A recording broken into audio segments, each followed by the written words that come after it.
Hi, my name's Darren from UK Pro Tile Training. So welcome back to the channel.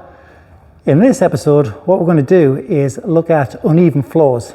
So you might have a tiling project to do where you've come in and you've got to tile this floor, but the floor is uneven. So what we really need to do first is we need to check how uneven the floor is. So what we need to do is have a couple of tools. And the first one is a straight edge, which is something like this. Or it could be long level. And that level really needs to be about 2 meters long, or that bar 2 meters long. And this is what's called a feather edge. And a feather edge is a plasterer's tool, but it's quite handy for what we're going to do as well to flatten this floor off. So what a feather edge is, it's sort of box section here which feathers down to a taper, and we can use this for sort of screeding the floors and doing what I'm going to do now and show you how to do this. So let's get straight into it. I'm going to go down on the floor and I'm going to check to see how flat this floor is. Then we're going to go right away through the process of sorting it out and tiling it to the point where it's going to be super flat. Okay, now we're looking at the floor that we've got to tile. So what we need to do is we need to put this bar on the floor. And the reason why I'm putting this bar on the floor is because if it's a straight edge, it's going to identify sort of where the high points are of the floor and where the low points are. Now, if we look at British standards, regulations and tiling, especially on floors, it's all governed over a 2 meter straight edge. And what it says is there hasn't got to be any more deviation of plus or minus 3 millimeters. So what that means is if the floor is obviously perfectly flat, it would just be hugging the edge of that bar all the way. If there's anything dipping below them two highest points, and that comes to 4, 5, 6, if it's more than 3, it needs actually sorting out. So, but it's best to have a flat floor anyway. So you can see from this, I'll give you a bit of a closer look here. What's happening there is you should be able to see a dip underneath this. So therefore, if I get this trowel, you can see that goes straight under there.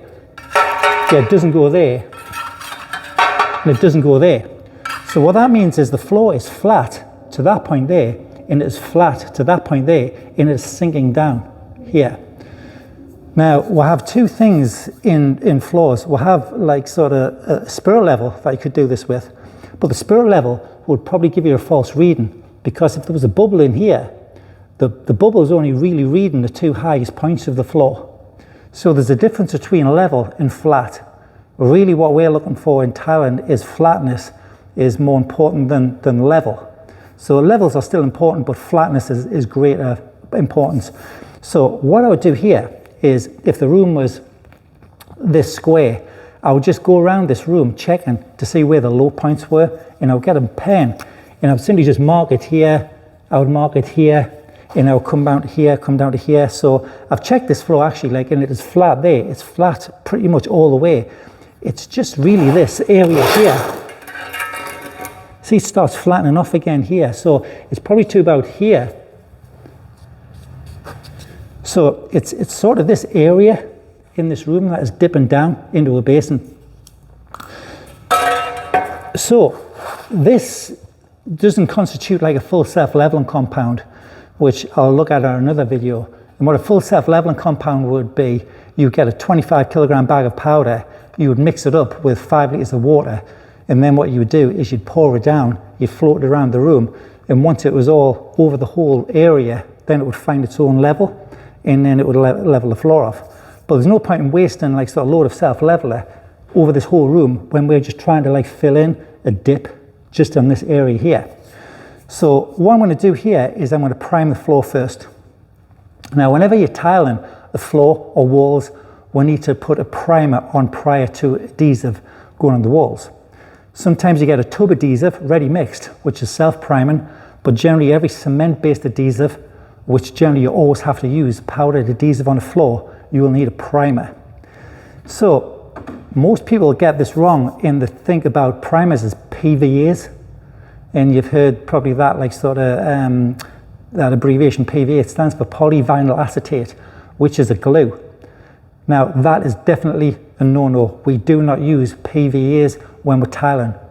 It breaks down with water, it affects the adhesive, it's just not the best primer to use. We use what's called an SBR. So you get this in builders merchants. In the tub, in the canister, will say literally like this one's K-bond, but it will just say SBR on the tub there. And that stands for styrene butane rubber. And the rubber contents of this, rather than the glue version of it, is a much better bond. It doesn't affect the adhesive. It doesn't like sort of deteriorate with water. So it is a much better bond. I'll do another video later on about the differences between an SBR and a PVA. But for this video here, you just need to know that we're not using PVA, it's an SBR. So what you do with an SBR is you've got to dilute it down. So it's generally a mix of 2 parts water to 1 part SBR. So if you just measure a cupful of SBR, 2 cupfuls of water, you mix them up. That's going to give you like a milky solution. And all you do is you just paint that on the floor or roll it on the floor, and that's going to cover the area of what we're priming. So leave that for about 20 minutes to 30 minutes, and what it'll do is it'll go sticky, it'll tackify. So once it tackifies, now we're ready to like sort of put our adhesive on, or tiles, or whatever we want to do. But what I'm going to do in this situation is I'm going to use the actual tile adhesive, and I'm going to loosen it off just a little bit looser than what I would use. And then what I'm going to do is I'm going to fill in this dip. So we've already identified the low point here. So what I'm going to do now is I'm going to get, remember the floor is already primed, it's gone off. And then what I'm doing here is using this cement adhesive just over this patch. So I'm just smearing this out over here. So now I've like sort of smeared that there. I can get the bar again, and all I'm going to do is I'm going to run this bar back over this, and the bar is obviously going to run on the 2 highest points, and it's going to flatten off everything in that dip as I go. So if I come here, so you can see what's happening here. I've literally scraped off the excess there, but the bit in the middle is filled in. So if I just take the excess off here, just to show you.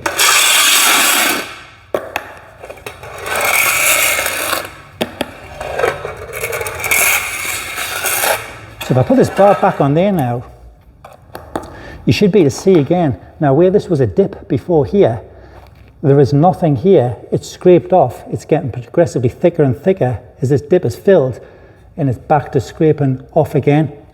So therefore it's a quick 5-10 minute job just to like sort of feed all this over the top of there, and then I'll leave that to dry, and then I'll prime it again, and it's a case of just like sort of putting your adhesive on and then putting your tiles on. So again, if I take this away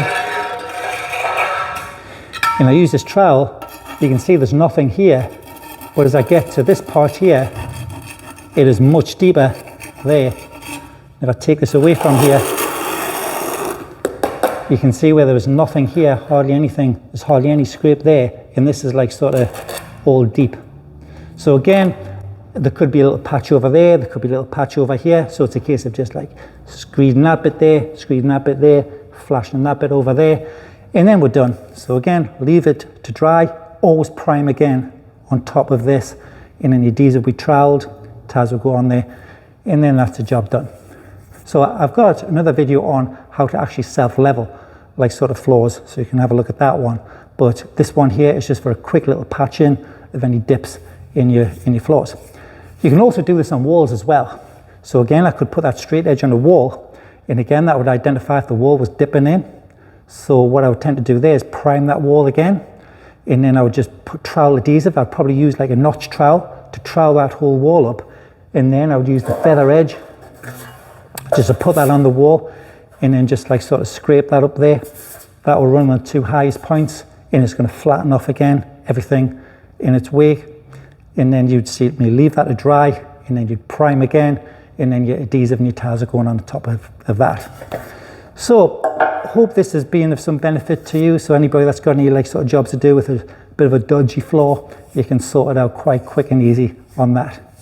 So don't forget to like sort of subscribe to the channel, hit the notification button, and give us a like. Anybody that's got any comments, please leave them in the comments box below, so you might have like sort of another suggestion of what you want us to do the next video on. and I'm welcome to sort of open to dealing with any requests. So thanks for listening. Catch you in the next video.